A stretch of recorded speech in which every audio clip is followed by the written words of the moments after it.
안녕하세요 여러분, 고무주식 마사지맨 코마 오늘 방송 시작하겠습니다. 요즘 굉장히 유행하는 단어죠. 전세 사기. 이런 단어가 나올 수밖에 없는 이유가 부동산 상승기면은 전세 사기라는 얘기가 쏙 들어가죠. 근데 부동산이 일단 가격이 하락하면 부동산 가격보다 전세가 오히려 가격이 늘어나 버리면 이제 깡통이 나오니까 이때 전세 사기가 나오는 겁니다. 요즘 부동산 가격 떨어지는 거하고 전혀 무관치 않은 현상이죠. 전세 사기로 검색만 해도 이렇게 많은 뉴스가 나오는데요. 한번 세부적으로 한번 봐보면 제가 부동산 경매도 하는 입장에서 임차인들 최대한 본인들 전세금 지킬 수 있는 방법 간단하게 말씀드릴게요. 제가 말씀드린 대로 하면은 80%까지는 여러분이 지킬 수 있다. 100%까지는 여러분 속이려고 이를 바득바득 갈고 있는 사람들은 어떻게 100% 다 회피를 하겠습니까?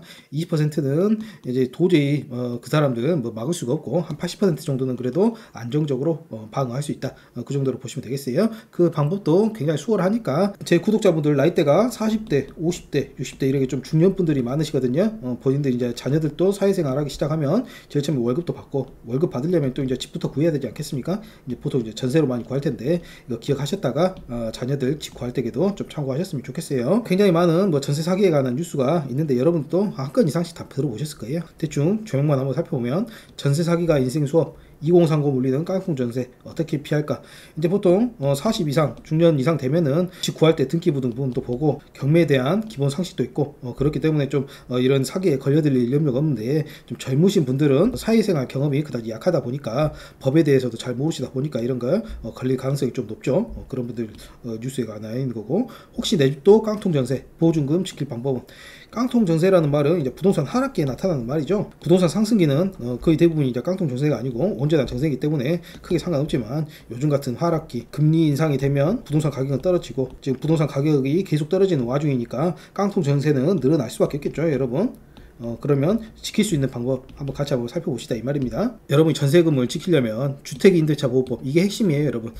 하나하나씩 분절해 가지고 보면 주택에 관해서 임대차, 즉 이제 소유하거나 이런 관계가 아니고 여러분이 빌린 임차인의 관계에서 이걸 보호할 수 있는 보호법입니다. 그렇기 때문에 서민을 위한 굉장히 좋은 법이라고 할 수 있겠죠. 약칭으로는 주택임대차법이라고 할 수 있겠고, 주택임대차 보호법 전체적으로 보면 좋겠지만 일단 좀 어려우신 분들을 위해서 한 구절이 가장 중요하다. 제3조, 이게 핵심이에요 여러분. 대항력, 이 단어가 핵심입니다. 여러분이 대항력이라는 단어가 좀 어려울 수 있는데 이거를 일단 획득을 하고 난 다음에는 다른 사람한테 대항할 수 있다, 그 뜻입니다. 한번 뜻을 한번 봐보면 대항력, 이미 유효하게 성립한 권리관계를 제3자가 부인하는 경우에 그 부인을 물리칠 수 없는 법률상의 권능. 말이 굉장히 비비 꼬여가지고 어렵죠. 간단하게 설명드릴게요. 여러분 집이 전세를 한 1억 있고 부동산 가격은 한 1억 5천이다. 근데 경매 넘어갔어요. 새로운 낙찰자가 나타날 거 아닙니까? 7천만 원을 받았든 1억에 받았든.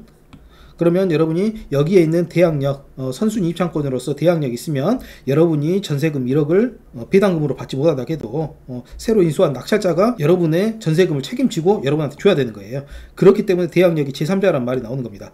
새로 이제 인수하는 낙찰자 또는 이제 전 주인이 새 주인한테 팔았으면 새 주인한테도 이 대항력이 미치는 거예요. 그렇기 때문에 이 말이 나온 거고요. 여러분들이 경매에 넘어가도 제가 말씀드리는 이 부분만 좀 조심해가지고 유념해가지고 계약서 같은 거 쓰시면 충분히 여러분들 보상 받을 수 있다, 그 정도로 생각하시면 되겠고, 실제 경매 사례에서 한번 말씀드릴게요. 시가가 감정가 그냥 시가라고 할게요. 시가 1억 5천짜리가 나왔어요. 근데 지금 유찰이 2번 되어가지고 최저가 8,400만 원이 나왔죠. 그러면 8,400만 원을 하한선을 해가지고 누구는 1억 쓰고 누구는 1억 3천 쓰고 이런 식으로 해가지고 가장 높은 금액 쓴 사람이 이제 낙찰받는 구조입니다. 여기에 임차권을 보시면 이 땡땡이라는 분이 전입일, 확정일, 전입이 제일 중요하겠죠. 전입이 2010년 4월 21일.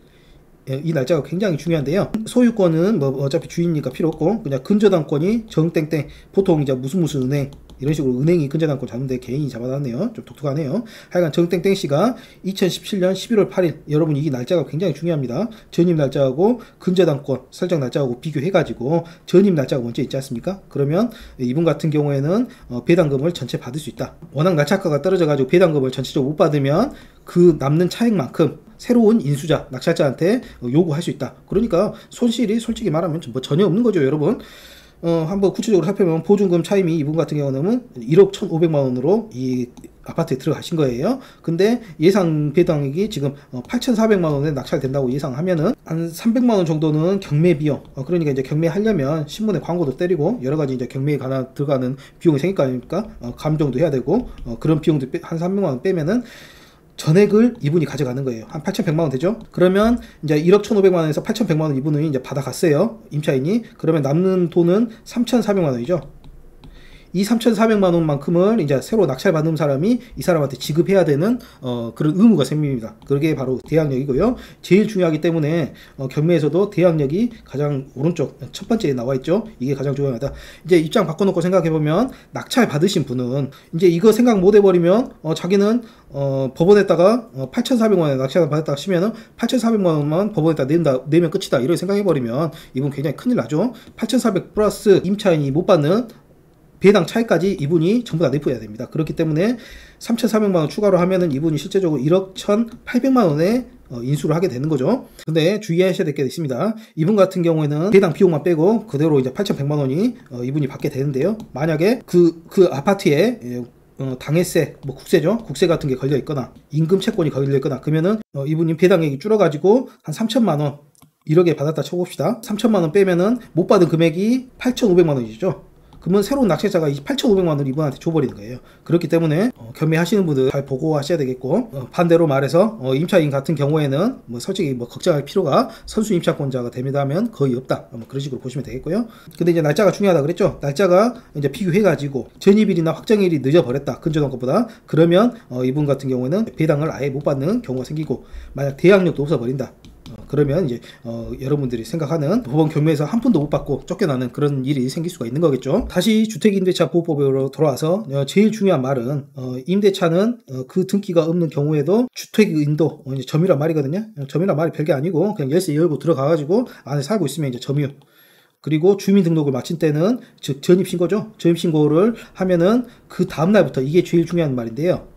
바로 그 순간부터 여러분한테 대항력이 생기는 게 아닙니다. 반드시 주의하셔야 될 게 그 다음 날입니다. 그렇기 때문에 집주인들이 요즘에 전세 사기로 유행하는 게 뭐냐면 은행에 가고 근저당권을 오늘이 8월 16일이니까 오늘 날짜로 기준으로 해볼게요. 8월 16일 날 받아요. 그리고 세입자도 8월 16일 날 뭐 받아가지고 이제 세입자는 전입신고를 8월 16일 날 할 거 아닙니까? 근데 여기 있잖아요. 그 다음 날부터 8월 17일부터 0시 00분부터 이제 대항력이 생기는 겁니다. 그렇기 때문에 8월 16일은 전입신고는 지워지고 근저당 8월 16일하고 전입신고 8월 17일하고 비교해가지고 8월 16일이 근저당이 더 빠르죠. 그렇기 때문에 근저당이 먼저 돈을 받게 되는 거예요. 이분은 이제 후순위 임차인으로 물려가지고 이제 돈을 못 받을 수 있는 가능성도 있는 거고요. 여러분이 여기서 알 수 있는 사실은 가장 먼저 집에 들어가면 전입신고하고 그리고 확정일자 이렇게 해놓는 게 가장 좋습니다. 좀 더 확실하게 하면은 전세권 설정도 넣어놓으면 좋긴 한데 가장 핵심적인 건 전입신고하고 확정일자. 전혀 부담 없잖아요 여러분. 동사무소 가셔가지고 전입신고할 때 부동산 계약서도 같이 들고 가고 확정일자도 같이 받아버리세요. 요즘 추세는 거의 대부분 이렇게 하시거든요. 근데도 요즘에 좀 안 하는 분들이 있어가지고 그분들 같은 경우에는 나중에 집이 경매로 넘어가면 굉장히 큰 곤란을 처할 수 있다. 반드시 기억하시고 미디어 파인 정재기 변호사님이 칼럼 하나 쓰신 게 있어요. 전세계약상 함정 많아. 전세금 떼이지 않으려면 제가 드렸던 말씀 그대로 나오는데요. 현행법상 전입신고를 하면 그 다음날인 0시부터 효력이 발생한다. 그에 반해 근저당 정권은 등기를 접수한 날 바로 효력이 발생한다. 이게 시점이 차이가 나버리죠. 그러니까 전입신고하고 근저당권 설정 같이 해도 전입신고는 하루 뒤로 밀려버리는 거예요. 그 다음날이니까. 때문에 세입자가 전입신고하는 당일 집주인이 집을 담보로 대출을 받으면 임차인은 전세금을 돌려받지 못하게 된다. 이런 후순위 임차인으로 밀려버리기 때문이죠. 이걸 막으려면 부동산 임대차 계약서 쓸 때 특이하겠다가 한 문장만 추가하시면 되는데요. 부동산 단기 임대차 계약서 이런 식으로 있어가지고 이런 양식 많이 보셨죠? 보통 부동산 들어갈 때 여기 소재지 같은 거 기본적인 건물에 관한 사항 쓰고 그 다음에 기본사항 쓰고 특약사항 이 부분에다가 여러가지 특약을 걸 수가 있는데요. 여기다가 이제 말만 추가해가지고 넣으면은 여러분들 전세금 지키는데 상당한 도움을 받을 수 있다. 그렇게 보시면 되겠고 그 다음 마지막에 뭐 임대인 임차인 주소 주민번호 쭉 쓰고 도장 찍게 돼 있고 이게 일반적인 양식인데 그럼 특약사항에다 어떤 말을 해야 되냐? 보통 특약사항이라고 하면 뭐 임대차 기간은 3개월 한다 이런 본인 개인 간의 부동산적 특수성을 감안해가지고 여러가지 쓰는데요. 그 부분에다가 추가해가지고 임대인은 그러니까 집주인은 XX년 X월 X일 최소한 임차인이 임차주택을 인도받은 날 다음날 왜 그런지 말씀드렸었죠. 전입신고 다음날이기 때문에 최소한 전입신고 다음날까지는 임차주택에 대하여 저당권 등 담보권을 설정하거나 집을 빌려 쓰는 임차인이 집 주인한테 집을 가지고 근저당 받지 마라. 부채 받지 마라 이렇게 요구할 수는 없죠. 왜냐면 집주인 입장에서도 본인의 재산권이기 때문에. 그러나 단 며칠간이라도 그걸 늦춰달라 이렇게 요구할 수 있겠죠. 또는 제3자에게 임차주택 후 소유권을 이전할 수 없다. 임대인이 이를 위반할 시에는 이제 벌칙 규정을 넣어야지 이게 말이 되는 거겠죠. 앞에 이것만 쭉 써놓고 이제 벌칙 규정을 안 넣어버렸다. 그러면 이제 벌칙이 없으니까 실제적으로는 해도 전혀 상관없다 이런 의미가 되는 겁니다. 임차인은 계약을 해제 할 수 있고 그로 인한 손해배상을 청구할 수 있다. 이렇게 좀 든든한 말을 넣으면 보니까 집주인 상태가 좀 이상하다. 이걸로 전세 사기치려고 그런 것 같다. 그러면 얼른 계약 해제하거나 손해배상 청구할 수도 있다는 말을 이렇게 딱 넣어놓는 게 필요하겠죠. 그리고 이 밑에 문장 같은 경우에는 넣어놓으면 좋고 안 넣어놓으면 조금 껄쩍지근하고 그런 서준인데요. 넣어놓는 게 일단 마음은 안심이 되겠죠. 뭐든지 많이 추가할수록. 임차인이 보증회사, 전세금 보증회사 이런 걸 말하는 겁니다. 전세금 반환을 보장하는 보증에 가입하고자 하였으나 임차인의 책임 없는 사유. 임차인 책임 없으면 임대인이, 집주인이 책임 있으면 이게 가입 안 되는 경우가 있거든요. 임대인이 부동산이 여러 채 있는데 A, B, C 이번에 B로 여러분이 들어가려고 전세권 보증을 하려고 하는데 다른 업장 다른 주택에서 이미 사고를 한번 쳐가지고 보증보험에서 한번 그 사고를 처리한 건이 있다. 그러면 이 임대인 때문에 그 보증보험은 가입이 안 되고요. 그렇게 될 경우에 집주인 때문에 거절이 된 경우 임차인은 계약을 해제할 수 있다.